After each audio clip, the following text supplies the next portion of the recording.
Assalamualaikum warahmatullahi wabarakatuh. Alhamdulillah, bismillahirrahmanirrahim. Alhamdulillahi rabbil alamin.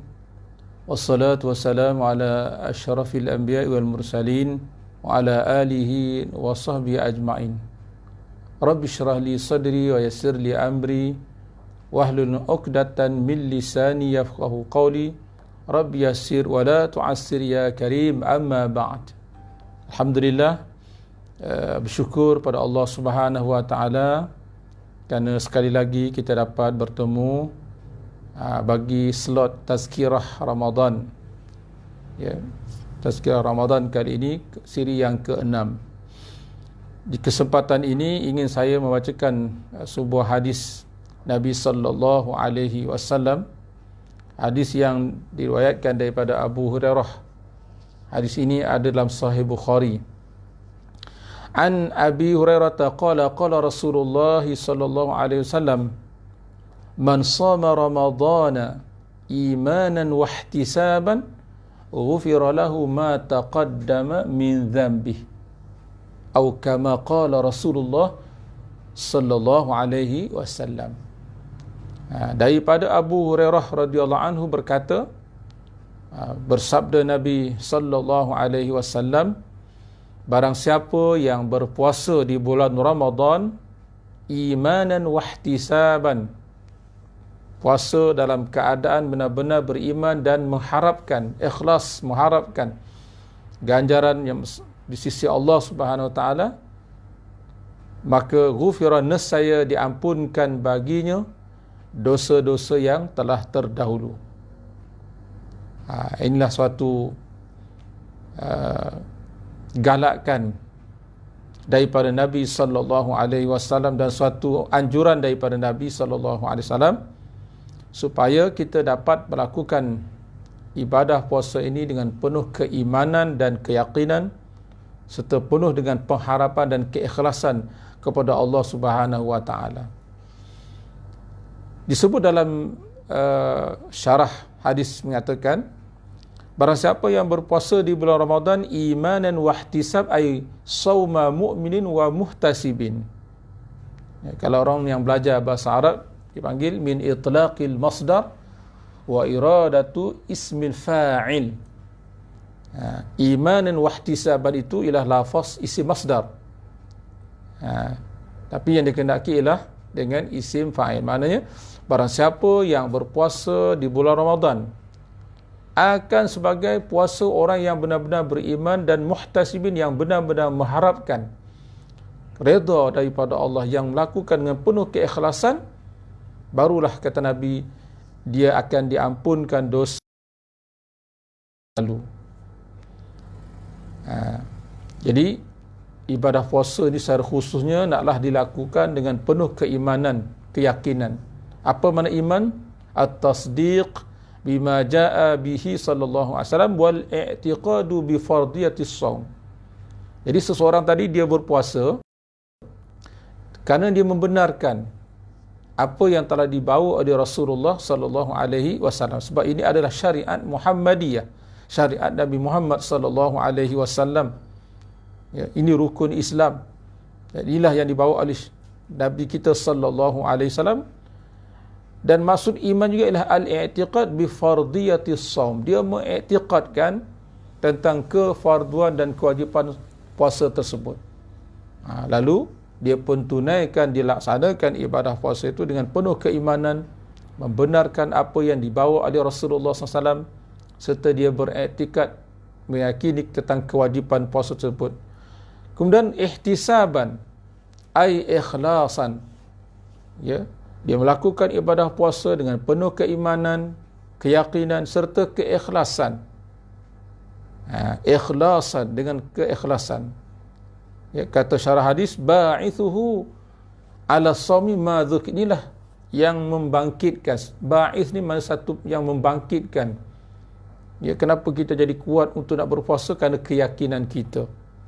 Ya, kepada Allah, keimanan kita kepada Rasulullah SAW, keimanan kita kepada kitab, dan juga mengharap kita kepada Allah Ta'ala. Mudah-mudahan dengan ibadah puasa aku itu akan diberikan ganjaran yang besar di sisi Allah Subhanahu semata-mata kerana Allah, tidak ada yang lain. Ini yang mendorong kita. Ini yang merangsang kita untuk berpuasa kerana keimanan kita dan keyakinan kita serta pengharapan kita kepada Allah Subhanahu taala. Lal khaufu minan nas, bukanlah puasa ini kerana takut atau bimbang kepada manusia, bukan. Ya, walal istihya minhum, atau bukan juga dengan sebab kita rasa malu terhadap manusia, bukan. Malu pada bapa mertua, ibu mertua ke kita kata. Tak. Ataupun anak-anak kita puasa.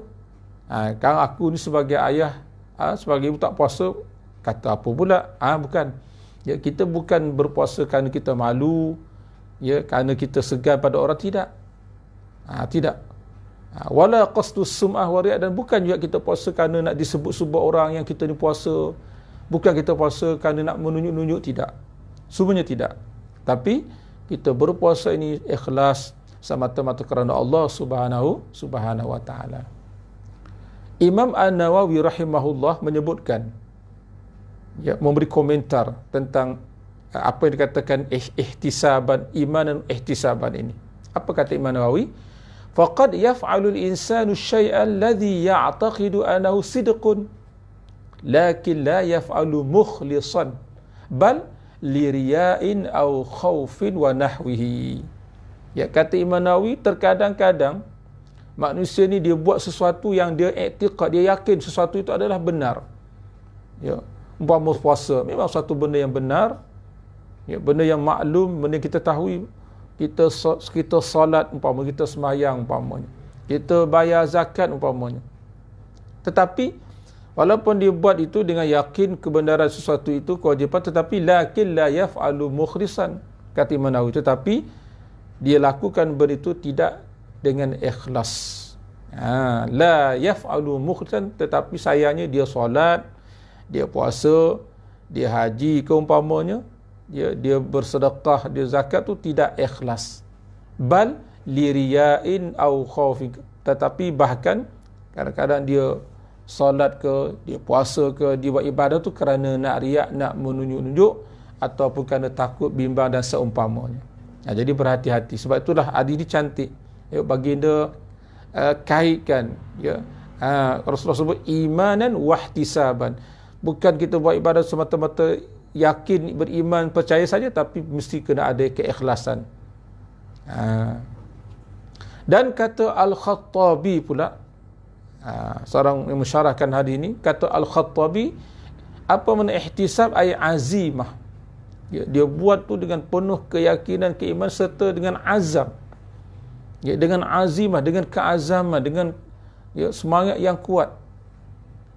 Bukan dia puasa, sesengah orang tu macam tak semangat, macam kita solat lah, kan?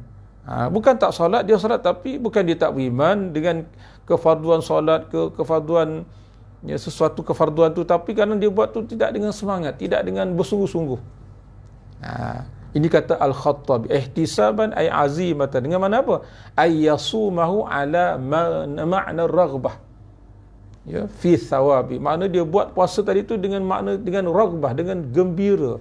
Dia buat dengan suka. Ya, dia buat dengan gemar ibadah puasa itu. Ya, kerana apa? Antaranya kerana mengharapkan fi thawabi, kerana mengharapkan pahala yang besar, ya, di sebalik ibadah puasa. Sebab ini telah dijanjikan oleh Allah sendiri. Ya, sebagaimana disebut dalam hadis sahih Bukhari, ya, kullu amali ibni adam lahu illa siyam fa innahu li wa ana ajzi bih. Seluruh amalan anak Adam itu bagi anak Adam tersebut, kecuali puasa, kata Rasul, kata Allah Taala sebenarnya hari kursi, fa innahu li, kerana sesungguhnya puasa itu bagiku, wa ana ajzi bih, dan aku sendirilah yang akan memberi pahala puasa tersebut kepada hamba-hambaku. Maka inilah di antaranya. Ya, jadi dia buat ibadah, dia laksanakan ibadah puasa dengan keimanan, dengan keyakinan dia, dan dia buat dengan rasa gembira, dia buat dengan rasa semangat, ya, thayyibatan nafsu, rasa baik dirinya dengan dia melakukan ibadah puasa tersebut. Dia tidak terasa terbeban, dia tidak merasakan suatu benda yang memayahkan, menyusahkan, tidak. Ini katakan ihtisaban. ya, ghaira mustasqilin lisiyami, dia tidak rasa berat untuk melakukan puasa. Malah wala mustatilin li ayyam, dan dia tidak rasa panjang dengan hari-hari puasa itu. Bilalah nak habis ni puasa ni, kan? Baru 5 hari. Ataupun kalau di puasa siang hari, bilalah nak buka ni, kan? Misalnya, wala mustatilin, dia tidak rasa panjang hari-hari puasa itu. Dia sabar, dia puasa dengan tenang, dihadapi dengan penuh keimanan dan keyakinan. Allahu Akbar, ya. Jadi berdasarkan kepada hadis ini, ya, wa hadzal hadis dalilun, ya, bayyana anna al-a'mal as-salihah la tutaqabbal. Sesungguhnya seluruh amal salih itu tidak diterima oleh Allah kecuali ma'as-sidqin niyyah wal ihtisab. Ini yang kita dapat ambil daripada hadis ini, fiqhul hadis, ya. Bayyana, menerangkan hari ini bahawasanya seluruh amal ibadah, annal a'mal as-salihah, seluruh amal ibadah salih itu la tutaqabbal, tidak diterima oleh Allah illa kecuali ma'asidqin niyah wal ihtisab, kecuali dengan niat yang benar, jujur niat hati dia kerana Allah semata-mata, dan ihtisab mengharapkan redha Allah subhanahu wa ta'ala. Dan terakhir, di akhir hadis itu menyebutkan, barang siapa yang berpuasa Ramadan dengan penuh keimanan dan keyakinan serta mengharapkan semata-mata kerana Allah, redha Allah, maka baginya ghufira lahu ma taqaddama min dzambi, akan diampunkan baginya dosa-dosa yang telah terdahulu. Jadi kena faham, dosa-dosa di sini maksudnya bukan, ya, semua sekali, tapi maksud di sini ialah al-ma'ruf indal fuqaha, seperti yang disebut dalam syarah Nawawi, syarhun Nawawi ala Muslim.